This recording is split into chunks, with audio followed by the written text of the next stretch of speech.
नमस्कार, आप देख रहे हैं उत्तराखंड का बुलेटिन और मैं हूं आपके साथ स्मिता सिंह। बुलेटिन की शुरुआत करते हैं बड़ी खबरों के साथ। उत्तराखंड में लगातार बढ़ रहे लफ्ज जिहाद के मामलों को लेकर प्रदेश के मुख्यमंत्री पुष्कर सिंह धामी सख्त एक्शन मोड में नजर आ रहे हैं और मुख्यमंत्री धामी ने मीडिया से बातचीत करते दौरान दो टूक कहा कि अगर कोई भी लफ्ज जिहाद जैसे मामलों में संलिप्त पाया जाता है तो सख्ती से कार्रवाई होगी।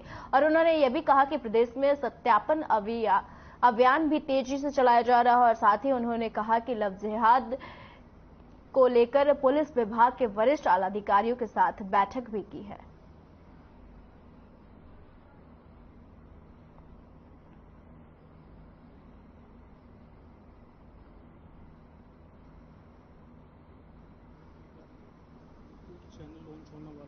इधर के दिनों में जहां पर भी इस प्रकार की घटनाएं आई हैं, लोगों में जागरूकता भी बढ़ी है और लोग स्वयं भी आगे आ रहे हैं कि जो इस प्रकार का मैं कहूँ अपराध हो रहा है या सुनियोजित तरीके से एक सोची समझी रणनीति के तहत लव जिहाद जो लोग बढ़ा रहे थे, उनके खिलाफ लोग जो है अब आए हैं। और जिन लोगों के साथ हुआ है, घर परिवारों में जहाँ भी इस प्रकार की बातें आई हैं, उन्होंने भी आगे आकर इसका विरोध और जो है अपना प्रतिकार करना शुरू किया है।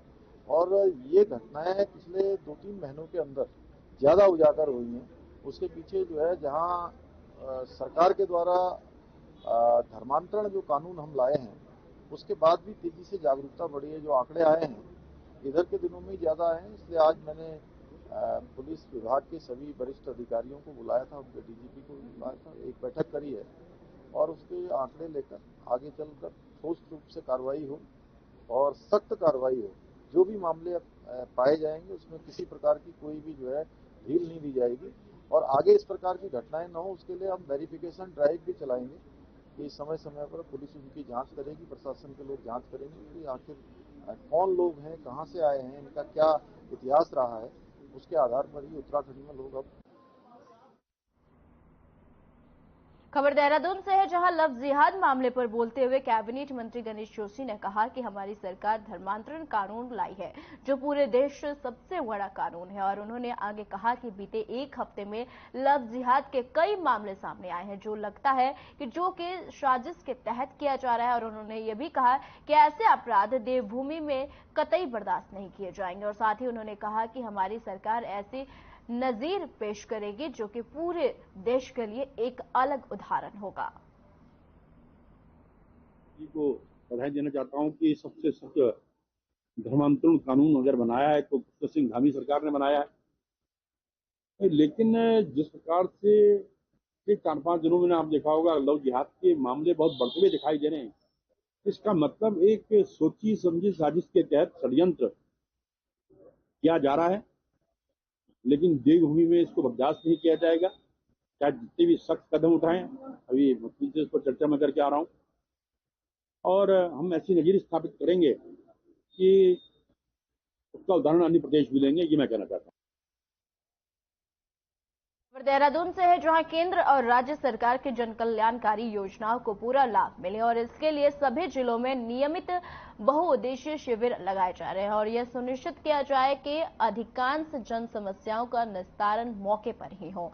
भ्रष्टाचार को रोकने के लिए टोल फ्री नंबर 1064 का बोर्ड सभी कार्यालयों में लगे हैं और इनमें किसी भी प्रकार की लापरवाही बर्दाश्त नहीं की जाएगी। सीएम धामी ने बैठक में निर्देश दिए कि ग्राम सभाओं की चौपालों में जनप्रतिनिधियों और अधिकारियों ने कितनी बार भ्रमण किया, इसका भी लेखा जोखा रखा जाएगा।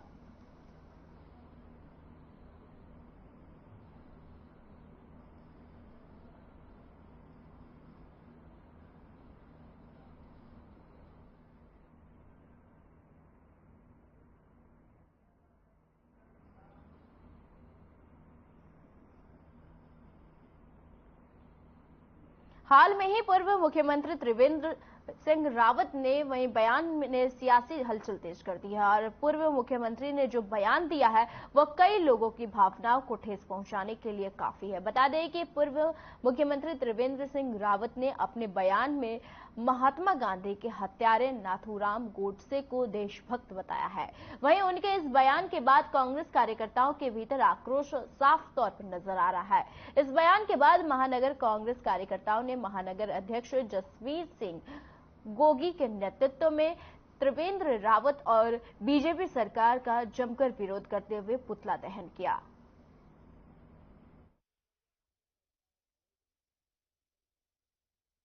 नाथूराम गोडसे देशभक्त थे, उनकी देशभक्ति पर संदेह नहीं किया जा सकता है, लेकिन राहुल गांधी कौन सा गांधीवाद पर चल रहे हैं? गांधी जी ने जो स्वदेशी की बात करी, ये कौन से स्वदेशी की बात कर रहे हैं? ये जनेऊ कोर्ट के बाहर लटका करके और गांधीवादी बनना चाहते हैं, तो उसको जनता समझती है। और इसलिए राहुल गांधी देश की छवि को खराब करने का काम कर रहे हैं, इसके अलावा कुछ नहीं कर रहे। जो माननीय पूर्व मुख्यमंत्री त्रिवेंद्र सिंह रावत जी का बयान आया है, जिसमें उन्होंने राष्ट्रपिता महात्मा गांधी जी के हत्यारे नाथूराम गोडसे को देशभक्त बताया, जिसकी हम कड़े शब्दों में निंदा करते हैं। और इस वक्तव्य जो माननीय मुख्यमंत्री जी ने दिया है, पूर्व मुख्यमंत्री जी ने दिया है, इससे उनकी मानसिकता और सोच पता चलती है और किस पार्टी से ताल्लुक रखते हैं उस पार्टी की भी सोच पता चलती है। कांग्रेस विधायक सुमित हृदयेश के नेतृत्व में कार्यकर्ताओं ने जमकर नारेबाजी कर पूर्व मुख्यमंत्री त्रिवेंद्र सिंह रावत का पुतला दहन किया। विधायक सुमित हृदयेश ने कहा कि राष्ट्रपिता महात्मा गांधी के हत्यारे को देशभक्त बताने वाले त्रिवेंद्र सिंह रावत पर देशद्रोह का मुकदमा दर्ज होना चाहिए। त्रिवेंद्र सिंह रावत इस राज्य के मुख्यमंत्री रहे हैं और उनके द्वारा दिए गए गैर जिम्मेदाराना बयान से बीजेपी का चाल, चरित्र और चेहरा साफ हो गया है।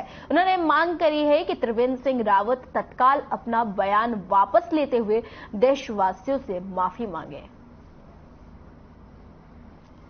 देखिए, कोई भी देशवासी उनके विचारों से सहमत नहीं। अभिव्यक्ति की आजादी का दुरुपयोग है और महात्मा गांधी के हत्यारे को देशभक्त बनाना सबसे बड़ा देशद्रोह है। उनके खिलाफ देशद्रोह की सख्त से सख्त कार्रवाई होनी चाहिए। उनको अपना बयान वापस लेना चाहिए और पूरे देश से और पूरे उत्तराखंड वासियों से क्षमा मांगनी चाहिए। और वाकई में इतना गैर जिम्मेदाराना बयान ऐसे व्यक्ति से जो इस प्रदेश के मुख्यमंत्री रहे, बहुत ही दुर्भाग्यपूर्ण और भाजपा का चाल, चरित्र, चेहरा उजागर करता है।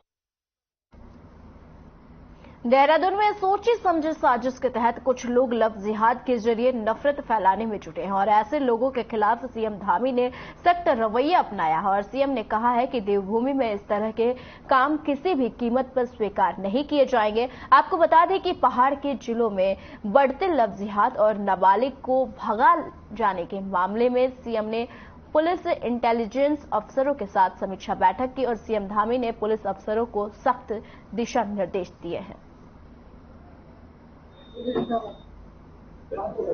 मुख्यमंत्री जी का निर्देश ये था कि जहाँ पे जो कानून के खिलाफ जो लव जिहाद टाइप में जो कर रहे हैं, उनके जो भी अपराधी हैं उनके खिलाफ सख्त विधिक कार्रवाई की जाए, ये था निर्देश। अब हमारे उत्तराखंड में ऐसा भी कोई भी कानून के खिलाफ जो कार्रवाई करने हो। उधम सिंह नगर में डबल मर्डर मिस्ट्री के 3 टांगों का रहस्य अभी तक रहस्य ही बना हुआ है और 24 घंटे में बीते जाने के बाद भी पुलिस इस मिस्ट्री को सुलझाने में नाकामयाब साबित है और जहां न तो अभी तक 3 टांगों के अलावा कोई भी अंग खोज पाने में सफलता नहीं मिली है और न ही कोई तथ्य सामने आया है और जबकि पुलिस ने 5 किलोमीटर तक नदी की छानबीन कर ली है, लेकिन अब तक कुछ हाथ नहीं लगा है।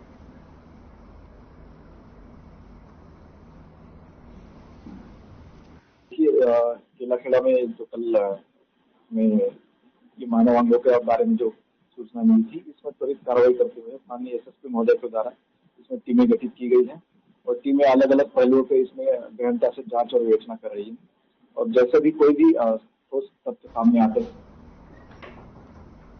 ऋषिकेश कोतवाली पुलिस ने एक मोबाइल चोर को गिरफ्तार किया और जिसके कब्जे से पुलिस ने चोर के 2 मोबाइल बरामद किए और आरोपी को पुलिस ने मुकदमा दर्ज करने के बाद न्यायालय में पेश किया है, जहां कोर्ट के आदेश पर पुलिस ने आरोपी को जेल पहुंचा दिया। और बता दें कि आरोपी की पहचान दीपक के रूप में हुई है। पुलिस ने बताया है कि एक दिन पहले चमोली निवासी सौरभ पाल ने पुलिस को तहरीर देकर बताया था कि वह रात के समय बस अड्डे के पास अपने ट्रक में से सो रहा था और इस दौरान अज्ञात युवक ने उसका और उसके साथी रमेश का मोबाइल चोरी कर फरार हो गया और मामले में एक्शन लेते हुए पुलिस ने आरोपी को गिरफ्तार कर जेल पहुंचा दिया है।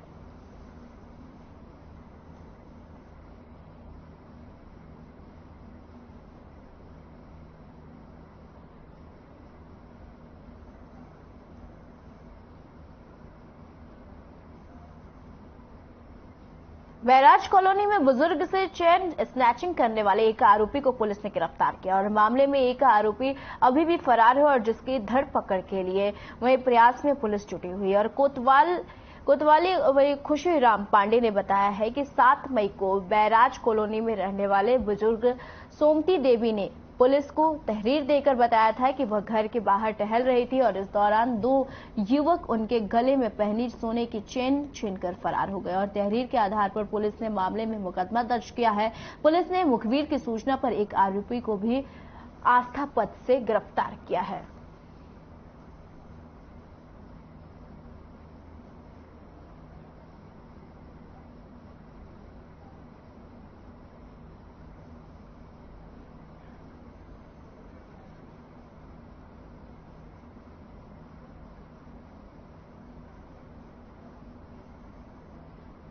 रुड़की सिविल हॉस्पिटल में राष्ट्रीय स्वास्थ्य मिशन कर्मचारियों ने अपनी मांगों को लेकर धरना प्रदर्शन किया और प्रदर्शन में शामिल रहे डॉक्टर रामकेश गुप्ता ने बताया कि हम लोग बंधुआ मजदूर की तरह काम कर रहे हैं और अगर किसी के साथ में कोई हादसा हो जाता है तो उसके पीछे कोई भी सपोर्ट नहीं है। अगर किसी कर्मचारी के साथ कोई घटना हो जाती है तो उसमें और पैसा अपने पास से ही लगाया जाएगा और तब उसका मानदेय बहुत कम है और 10,000 का प्रतिमाह मानदेय मिल रहा है। जबकि आपको बता दें कि स्वास्थ्य कर्मचारियों की हड़ताल है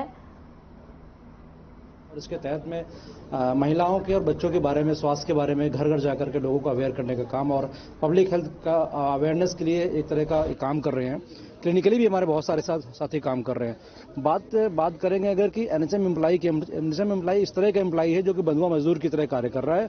अगर उस बंदे के साथ में अगर कोई हादसा हो जाता है तो उसके बैक में कुछ भी सपोर्ट नहीं है। तो सरकार तो कहते हैं पढ़ी लिखी सरकार है, लेकिन मुझे ऐसा लगता नहीं है पढ़ी लिखी सरकार है।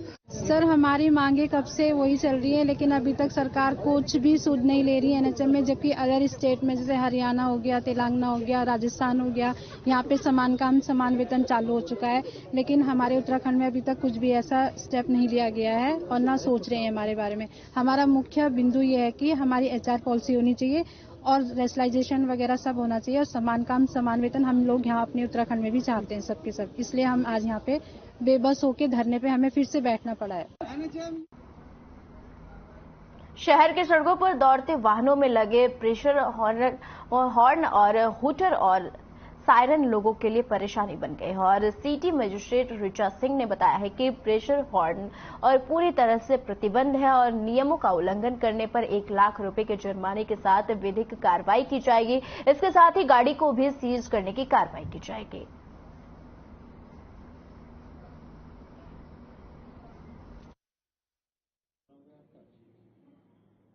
देखिए, माननीय उच्च न्यायालय में जितेंद्र यादव बनाम सरकार एवं आदि वाले प्रकरण में ये निर्देशित किया गया है कि प्रेशर हॉर्न, मल्टीटोन हॉर्न या इस तरीके के ध्वनि प्रदूषण यंत्रों का प्रयोग और बिक्री दोनों को प्रतिबंधित किया जा रहा है। तो जहां तक इनके प्रयोग का प्रश्न है उसको लेकर के तो पुलिस या आरटीओ के ऑफिसर्स एनफोर्समेंट कर ही रहे हैं, चेकिंग कर रहे हैं, चालान कर रहे हैं। इसमें मैं बताना चाहूंगा कि मोटर वाहन अधिनियम की धारा 190(2) के अनुसार इसमें चालान किया जाता है और चालक के ड्राइविंग लाइसेंस को भी सस्पेंड करने का प्रावधान है और हमने ये कार्यवाही भी शुरू कर दी। आरटीओ विभाग जो हमारा परिवहन विभाग है उसके साथ आरटीओ साहब के साथ एक बैठक वहां पर ली गई थी व्यापारियों के साथ, जिसका मुख्य उद्देश्य था कि जो प्रेशर हॉर्न को प्रतिबंधित किया गया है उसके बारे में उनको जानकारी देना और ये अपील करना कि किसी तरीके से प्रेशर हॉर्न की वो बिक्री ना करें क्योंकि इसका प्रयोग प्रतिबंधित हो चुका है। बसों में ओवरलोड की शिकायत मिलने के बाद कुमाऊं कमिश्नर ने सार्वजनिक वाहनों की चेकिंग के निर्देश दिए हैं और जिस पर संभागीय परिवहन कार्यालय के प्रवर्तन दलों ने एक साथ कई जगह छापेमारी कर बस और सार्वजनिक वाहनों को चेक किया और जिनमें से 53 वाहनों के खिलाफ कार्रवाई की गई है। आरटीओ प्रवर्तन नंदकिशोर ने बताया कि कमिश्नर के आदेश पर रोडवेज वाहनों को चेक किया गया है और जिसमें 243 रोडवेज वाहनों को चेक करने पर 53 रोडवेज वाहनों से कमियां पाई गई है। कुमाऊं कमिश्नर महोदय ये निर्देश दिए गए थे कि रोडवेज की बसों में ओवरलोडिंग के संबंध में कार्रवाई की जाए। तो हमने 7 जून को हल्द्वानी संभाग के सभी प्रवर्तन दलों को निर्देशित किया था कि सभी रोडवेज के वाहनों में चेकिंग की जाए और जो भी अभियोग मिलते हैं उनमें कार्रवाई की जाए। तो जिसके तहत 246 बसों के चालान चेकिंग की गई थी और उनमें से 53 वाहनों के चालान विभिन्न अभियोगों में किए गए हैं, जिनमें से 4 वाहन ओवरलोड पाए गए थे और 13 चालक और परिचालक के लाइसेंस के विरुद्ध कार्रवाई की गई है।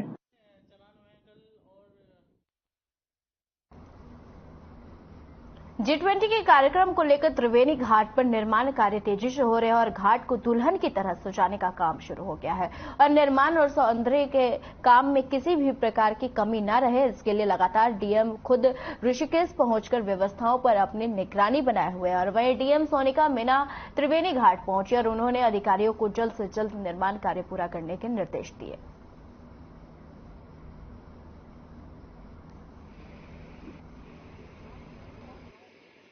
आप देख रहे हैं अभी तो काम प्रगति पे ही है और काफी सारे डिपार्टमेंट लगे हुए हैं। यूपीसीएल भी है, इरिगेशन भी है, नगर निगम भी है, सभी लोग काम कर रहे हैं। सफाई का काम चल रहा है, टाइल लगने का काम चल रहा है, बाकी पेंटिंग वगैरह का भी काम चल रहा है। तो हम लोग कोशिश कर रहे हैं जल्द से जल्द काम पूरा। भारत सरकार में प्रधानमंत्री नरेंद्र मोदी के 9 साल पूरे होने पर बीजेपी द्वारा महाजनसंपर्क अभियान देश भर में चलाया जा रहा है। इसी कड़ी में रानीपुर विधानसभा में नव मतदाता सम्मेलन का आयोजन किया गया, जिसमें विभिन्न शिक्षा संस्थानों के युवाओं को जोड़ा गया है।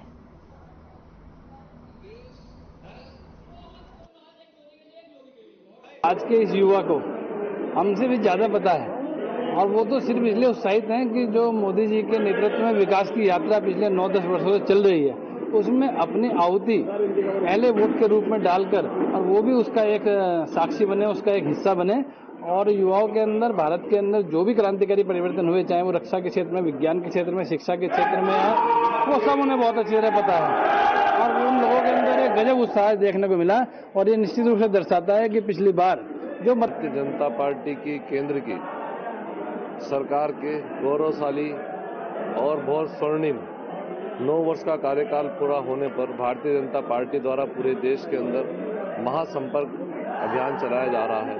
उसके अंदर आज रानीपुर विधानसभा के ऐसे मतदाता जो पहली बार 2024 के अंदर वोट करने के लिए जाएगा, उनके लिए एक 9 मतदाता सम्मेलन हमारे विश्व प्रसिद्ध दरगाह पिरान क्लियर स्थित हज हाउस में आगामी 10 जून को ऑल इंडिया सूफी सज्जादुद्दीन और काउंसिल के अंतर्गत पैगाम ए हिंद कार्यक्रम का आयोजन किया जाएगा और जिसके लिए सिविल लाइन होटल में प्रेस वार्ता में सज्जदा नसीम शाह अली आजाद साबरी ने बताया कि काउंसिल देश की अखंडता, एकता, भाईचारे और गंगा जमुनी तहजीब को बनाए रखने के उद्देश्य से इसका आयोजन कर रही है। धर्मगुरु का हमेशा दायित्व रहा है कि विश्व में कोई आपराधिक घटनाएं हो या फिर कोई लड़ाई झगड़े का कारण बने, कोई दंगा फसाद का कारण बने, किसी प्रकार की अप्रिय घटना पूरे देश में न बने और इसी को लेकर के समय समय पर हर एक कम्युनिटी अपने कार्यक्रम को तवज्जो देती है, करती है, चाहे हम लोग यज्ञ के माध्यम से हो, पूजा पाठ के माध्यम से हो और आज ये जो सूफी संतों की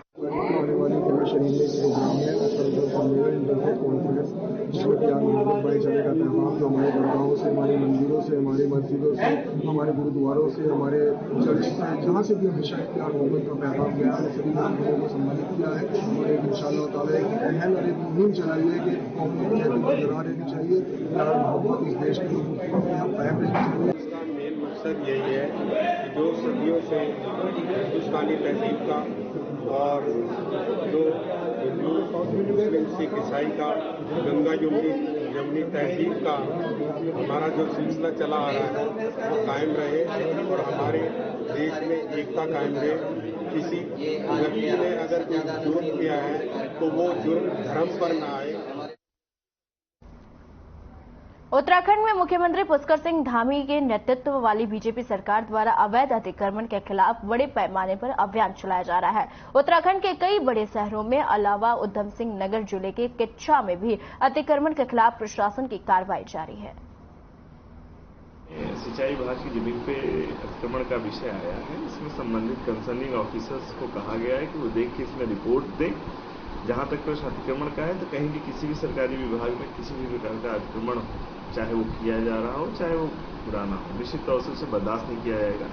इस संदर्भ में वरिष्ठ अधिकारियों को भी सख्त निर्देश है कि उसको जो है इस प्रकार की कोई कार्रवाई अगर हो रही तो तत्काल उस पर एक्शन लिया जाए। पूरे प्रदेश भर में बीजेपी का जनसंपर्क अभियान जोरों पर है और इसी क्रम में जनपद उधम सिंह नगर के जसपुर क्षेत्र के अंतर्गत स्वागत मंडप में जनसंपर्क अभियान के तहत वरिष्ठ कार्यकर्ता सम्मेलन किया गया, जिसमें केंद्रीय रक्षा राज्य मंत्री अजय भट्ट पहुंचे और जहां बीजेपी कार्यकर्ताओं ने फूल मालाओं के साथ उनका जोरदार स्वागत किया।